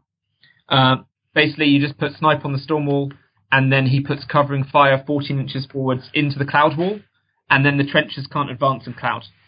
So Haley is stopped in her tracks, and she has to basically give up on her Cloud Wall, which is a huge problem for her. Then, aside from that battle group, we have Junior with the Charger, Arlen Strange Rays, 2 units of 5 Storm Lances, and Lattimore. So that's the Stryker list. My Haley 2 list that I took into Masters was also Storm Division, Haley 2, Stormwall and Thorn in her battle group. She's got Squire. Junior Warcaster has a Firefly, and then you have 5 Storm Lances, 3 Storm Lances, and Lattimore, making your 40 points of Storm Knights, which give you the free Squire and the free Junior. Actually, everybody says this list builds. Yeah, it really does. I think you can do it in other ways. I don't think you need a Stormwall. You can run a lot of different battle groups in this list. You can have more Storm Lances. You can run double Stormclad. You can run other stuff. But the rest of it does build itself. And then in Masters, because it was a 3-list qualifier, my third list was Haley 3. Haley 3 has a lot of options for what you take. She pretty much always has trenches. But after that, you see a lot of variety. My list is Haley 3. Her battle group is Thorn and a Defender. She has a Junior Warcaster with a Charger. Her units are 5 Storm Lances, 10 Trenchers, and Alexia and the Risen. And then she has Anastasia Debray, a Gun Mage Captain Adept, and of course Ragman. Yeah, nice list. It has a lot of tools in it. Absolutely. It's all toolboxy stuff. It wants to have enough guns to force you to come into the Cloud Wall, and then enough punch and melee to punish you if you do. And the tools let you do a lot of stuff that helps you counter the ways that your enemy tries to stop that game plan from happening. Yeah, exactly. So Haley 2 and Haley 3, their tactics are more or less better known, but Stryker1 wasn't so visible in meta since MK3. At least not in Polish meta, he wasn't taken. So your showing up with Stryker1 was something new, and I think you might have surprised some of the people there. And the question is, what are your tactics there with Stryker1? So can you share some how to play Stryker1, because I guess there will be people copying your list or making similar lists with Stryker1, and probably they would like to know how to play, what tricks does Stryker have. Sure. So I can go real deep on this topic, so it depends how much time we've got. Okay, let's go. So, starting from the top. Stryker in general, right?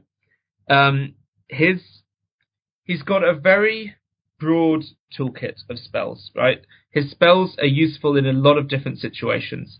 The key spells on his card are his upkeeps. He's got Snipe, he's got Arcane Shield, he's got Blur. And those are spells that you're going to cast multiple times a game in every single game.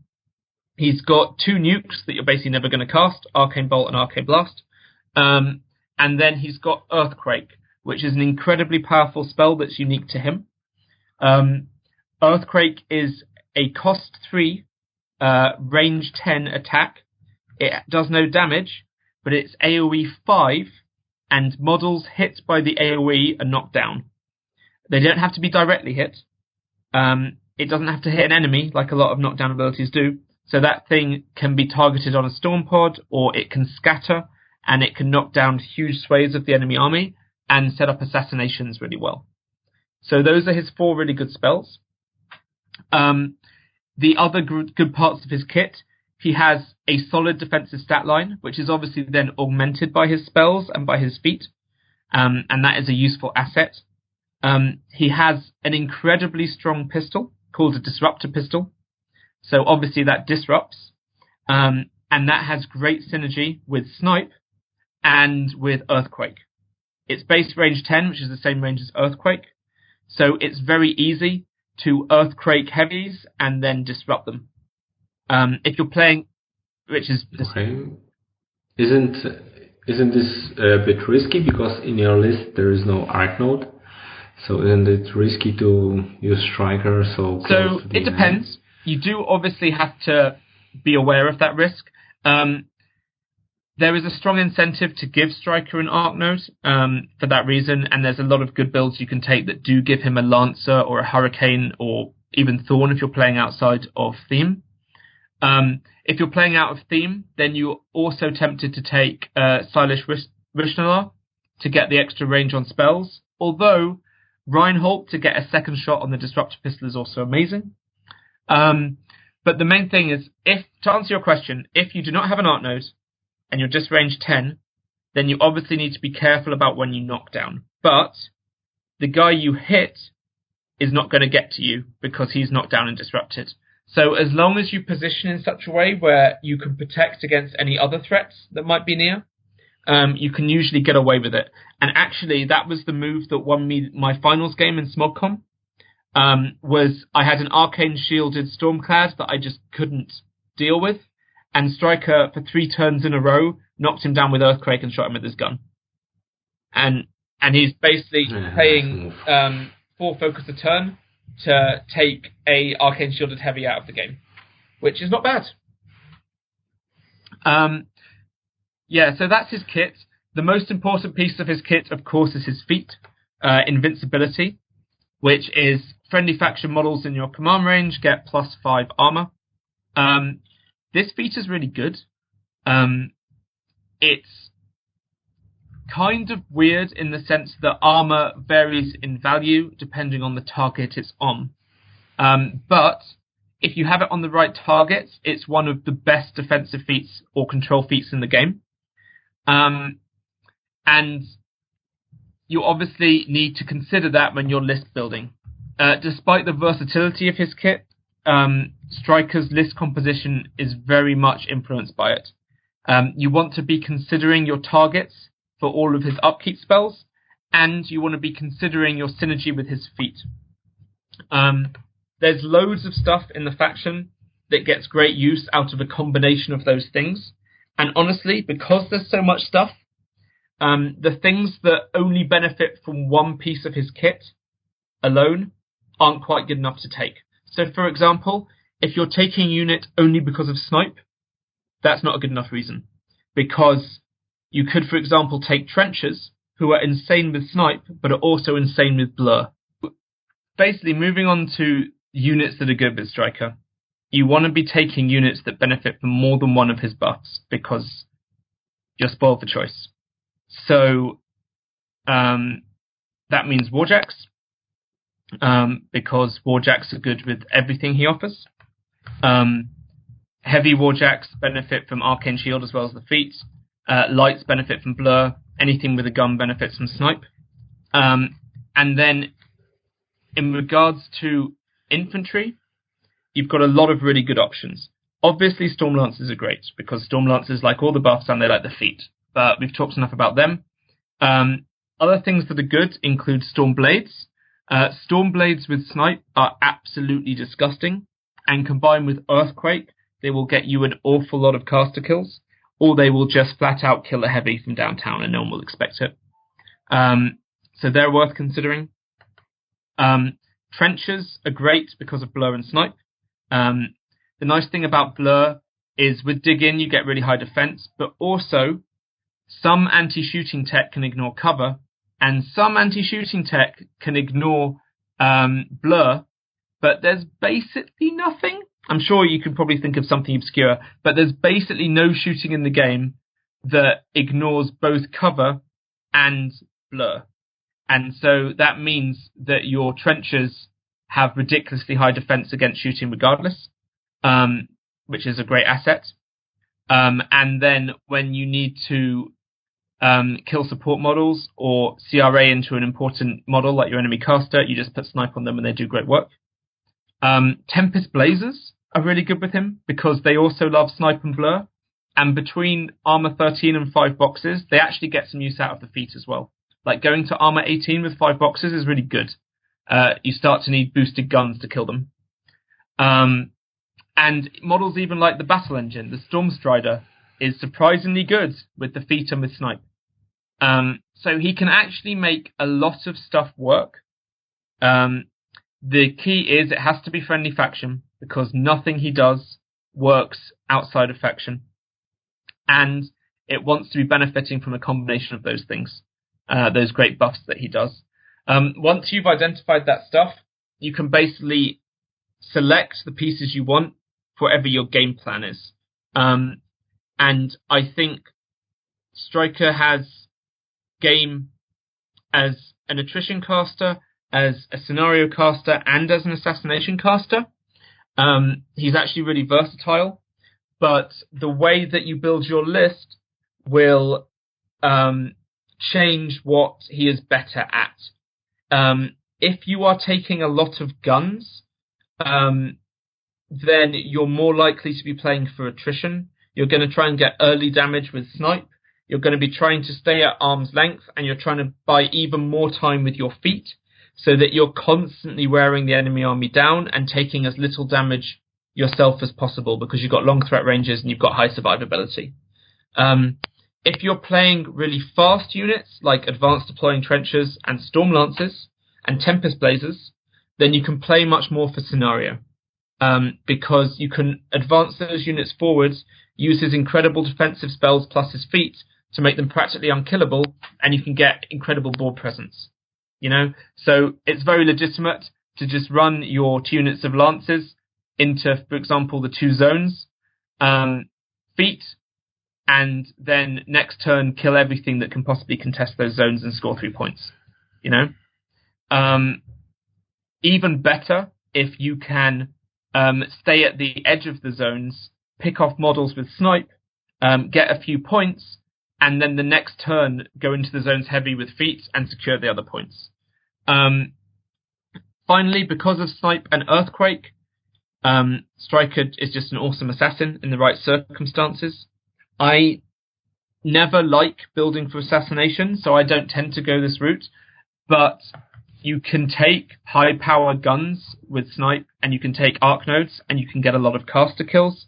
The real problem with that strategy is Stryker doesn't have any way to get around counter-tech, So his snipe guns don't do anything against stealth. And earthquake is never going to work if your opponent is steady. So it's not a super reliable assassination, but it has enough power that you can build for assassination as your primary plan or as a backup plan, and it will work against a lot of different armies in the game. So that's Stryker in a nutshell. Do you have any specific questions about him? I was just thinking that there are not a lot of things if you use the trick with disrupting and knocking down heavies. But if you are a Stryker1 player, you have to be aware that there are some things that can, so to say, pick up the knockdown model without him spending focus, and there are some things that can give you focus later on, remove the disruption, like Arlan, yes, or maybe Arcanis, was it, or Menos Mechanics. A couple of things. So probably if somebody is not aware, he might be in for a huge disappointment in that moment. I mean, definitely true. I'm telling from my own experience, because I'm not playing that long, and I had a couple of months back played Haley 2, and I used Thorn to disrupt a couple of jacks, and I was so happy that I made this great trick, and Haley was in the open, but I said, okay, his guns are disrupted, he'll never hit me, and all of a sudden there are guys coming from behind, removing disruption, and I have a problem now. Yeah, that is definitely bad. You definitely do need to be aware of that. Like all casters, you need to know how your strategies are countered, and you need to take that into account. In regards to disruption, if you can knock something down and disrupt it, then something like a Vassal or Arlen Strangeways isn't going to be enough, because although they can allocate it focus, they can't allocate it focus in the control phase, which is when it needs to shake. Yes. So the Jack will still be effectively neutralized for a round if they can just remove disruption.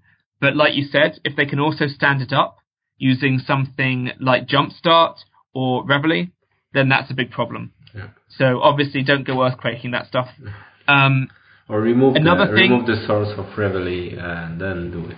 So yes, that's a way better plan. But then you have to have a very large knowledge of the game to see that. Yes. But if you're learning and you don't know, then that's the kind of thing you should be asking your opponents. You know, you say things like, "If I knock you down, what can you do about it? Have you got any steady models? Have you got any way to stand up?" And they should be telling you that stuff. Yeah. Also, the other big thing that Stryker has to watch out for is he's a really upkeep dependent caster. So he is vulnerable to anything that punishes you for having upkeeps, which is especially prevalent in Menoth, but is available to some extent in every faction. So things he needs to be wary of. Wraithbane is a big problem for all his stuff, hiding behind blurs and arcane shields. Similarly, things like Hexblast, Spell Piercer, and especially models with purgation, like Harlan Versh or Iris 2.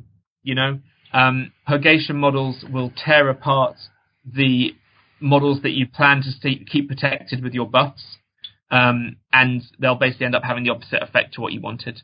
So you need to be aware of those, and you need to prioritize them as targets if they're in the matchup. All right. Well, I would ask more questions, but we're slowly running to the time limit of our show. So we maybe go to the games, but just let's pick two games. But the final game from IG or from Masters, whichever you would like to tell us about, and then your best game of the whole Smog Con that you played. Sure. My finals game was against Jim Grabwell. It was a Signar mirror match. I picked Stryker1 because I'd chosen him specifically for Signar. That was the reason he was in my pair. And Jim picked Haley 2, and we were both in Storm Division. So I knew that Stryker had a slight edge over Haley, but it's really slight. Like, Haley's really powerful, really versatile, and Jim's a really good player, so I knew that it was going to be a close game. I should also mention that Storm Division Mirror is really strange because, of course, everyone's immune to lightning, and everyone has a ton of lightning, so that changes the value of a lot of your pieces. Storm Lances get a lot worse when they don't have guns, for example. The Firefly becomes pretty much worthless. And the non-lightning guns that can kill Storm Lances, like Chargers and Storm Walls, are really good. The scenario was Outlast, so that's 2 circular zones, and that's a really live scenario. Going back to what I was saying earlier about recognizing when you can win by scenario or when you need to win by attrition, I knew that Haley 2 would have the edge in scenario because she's Haley 2.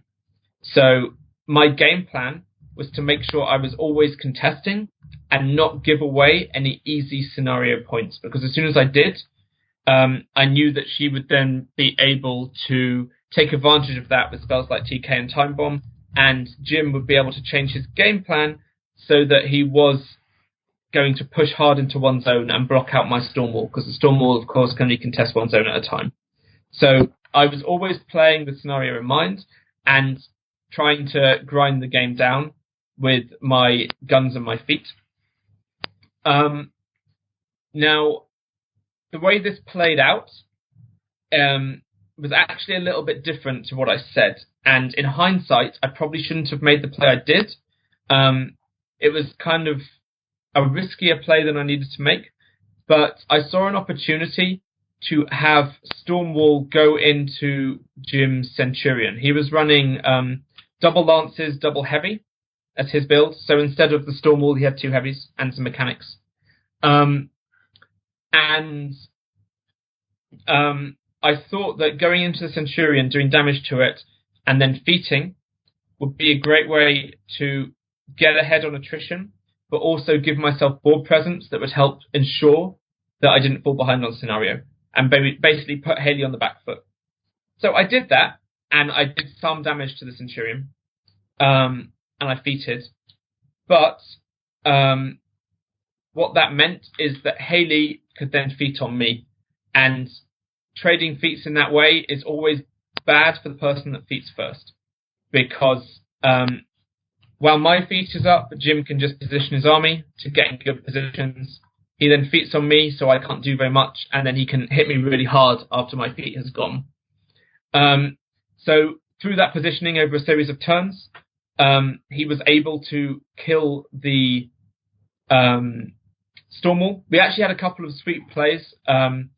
On his feat turn, I was able to shoot out his Squire with Stormwall's big gun, which reduced the area of his feat and let my Storm Lances in either zone assault the stuff that was contesting. And that got me scenario points straight away, which was awesome. So I was ahead on scenario. Then on his turn, he had a sweet play where I had slightly mispositioned a Storm Lance to be completely in a trench, and it was no longer blocking line of sight to Junior. So he was able to run Thorn and get him in a position where he just had line of sight to Junior.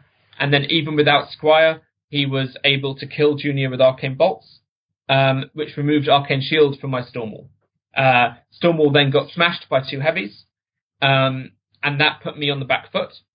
However, I was still up on scenario. So the game kind of changed from how it should have played out, and I found myself losing on attrition but winning on scenario, which was kind of unexpected. But luckily, Stryker's really versatile, and I was able to adapt to that. I was able to swing the game back in my favour, because in order to execute the play to assassinate Junior and to kill the Stormwall, Jim had ended the turn with 2 heavies, Thorn, and a unit of Storm Lancers, all surrounding what was the corpse of the Stormwall. This meant that Stryker's single Earthquake could knock all of them down, which was devastating. So I knocked down the Stormclad, disrupted him. My Storm Lancers assaulted the rest, killed Thorn, knocked out the cortex of the Centurion, who was knocked down. So that was 2 heavies that couldn't shake. And then they were all able to reposition away. And because of that, I was able to get further ahead on scenario and essentially neutralize Jim's entire army for a turn. After that, the game basically ground out, and we were just, haphazardly trading Storm Lances, doing small pieces of damage to each other. Both casters were using spells to minimize the effects of the other person's army. But because I was ahead on scenario, the grind kept happening until that point that often happens in Warmachine games, where you have 5 minutes left on either person's clock, and each person has 2 models left on the board. I had Stryker and a Storm Lance or 2 in the right-hand zone. Stryker was constantly knocking down and disrupting the Stormclad that was contesting that zone and was never going to get killed because it had Arcane Shield.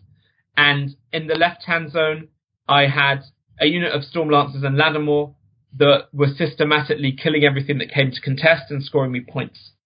In the end, I was able to clear the zone enough times, kill enough of Jim's models that he couldn't contest, and I won on scenario. Yeah, really nice game. Yeah, it was really cool.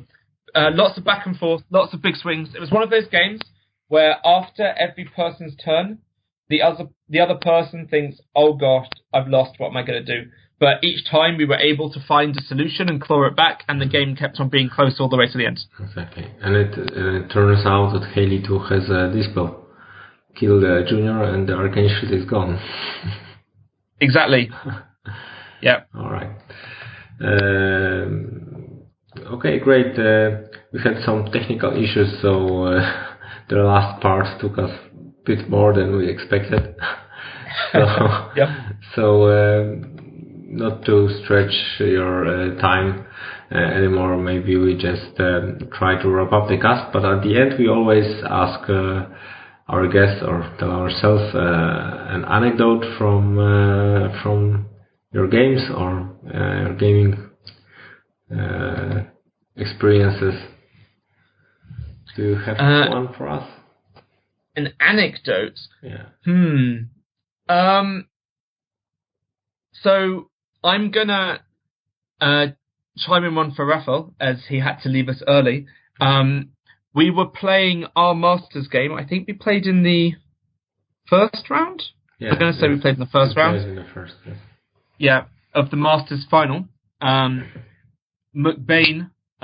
in Kingmaker's theme versus Stryker1, the Storm Division. And we had the most ridiculous terrain I've ever seen on a table. It was really cool because it made us play the game in a completely different way than we normally would. But we were playing Recon, which is the long central rectangular zone with 2 objectives, one on either side. And both of our objectives were surrounded by forests, both of which were on fire. So we couldn't enter either zone or see into the zones. And then, to make matters worse, in between those 2 forests, there were 2 buildings and 4 walls.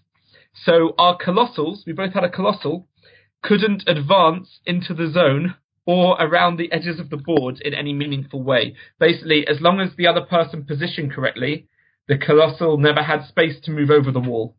And so we ended up in this really weird but quite cool situation where both of our Colossals were 4 inches apart but could never engage each other, and then just engaged in a staring contest for the whole game as they shot literally everything else on the table to death because they knew there was no point shooting the other Colossal. While everything else on the table tried to hide from them behind these flaming forests. So that game was pretty cool. And it was a great example of how a game of Warmachine can change massively just based on the terrain. Yeah. And I'd encourage people to try out wacky terrain setups because it can really spice things up. Yeah. All right. That's interesting. Yeah. Okay. Thank you for coming, Patrick. It was really cool to hear so much great insights in your tactics and your games and your thoughts on the game. And you're welcome. I really hope that you will join us at some other casts as well in the future. Maybe after Steamstorm we'll talk about it. Oh, that's a thought. If you have time, you are always welcomed, because people will get bored listening just to us, and we don't know that much about the game anyway. So,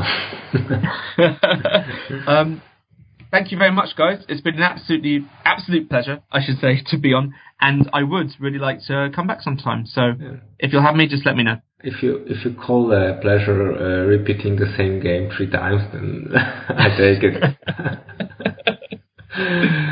Yeah, I might make a small montage at the end from the tries that we have. Try 1, try 2, try 3. This time we managed. All right. Get a little bit further every time. Yeah, because you talked faster and you had it skilled now. Maybe if you overlap them, it would be very interesting. Yes. Okay. All right. Okay. Thanks for joining us, and we'll hear you for sure later in the future. Thanks very much. Yes. Bye-bye. Bye. Thank you. Bye.